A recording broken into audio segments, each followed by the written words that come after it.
مجھے تو بہت ہی افسوس ہو رہا ہے کہ مولوی صاحب قرآن پاک سے استدلال کے مخالف بن گئے ہیں، حالانکہ یہ تو مسلمانوں کا متفقہ اصول ہے کہ قرآن پاک دلیل میں اول ہے، اس کے بعد ہے احادیث کی کتاب۔ تو فریق مخالف نے جب یہ بات کہی کہ قرآن پاک سے استدلال نہیں کر سکتے، گویا ناظرین آپ سمجھ سکتے ہیں کہ اس کے پاس ان آیات کا جواب نہیں تھا۔ الرحمن الرحیم۔ من خیلی ناراحت میشم میں بہت جو ہے وہ افسوس مجھے ہوتا ہے کہ ایک شیعہ جو ہے وہ اہل سنت کی معتبر روایات آ کر اہل سنت کے سامنے پڑھے۔ سلسلۃ الاحادیث صحیحہ جناب البانی 7ویں جلد ریاض کی چاپ ہے، 13-23 صفحہ اس کا نمبر، سند صحیح۔ قرآن کے ذریعے مناظرے نہ کرو، لا تکذبوا کتاب اللہ بعضه ببعض، مبادا بعضی از کتاب خدا رو با بعضی کتاب کا بعض حصہ جو ہے وہ بعض کے ذریعے تکذیب مت کرو۔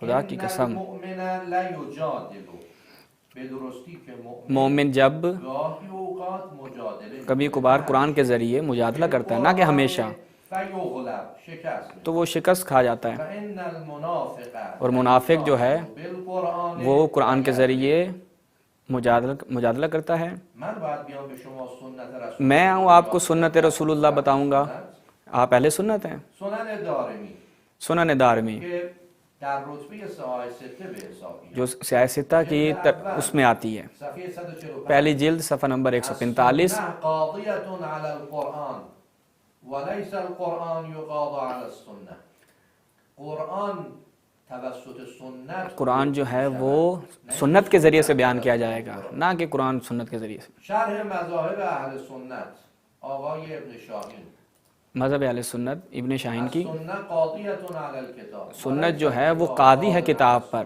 کتاب سنت پر قاضی نہیں ہے۔ القرآن احوج الى السنة من السنة الى القرآن، قرآن جو ہے وہ سنت کی طرف احتیاج رکھتا ہے۔ ما از رسول خدا آوردیم، ہم نے رسول خدا سے بیان کیا ہے، آپ کے خلفاء کی طرف سے بیان کیا ہے، آپ کے علماء کی طرف سے بیان کیا ہے۔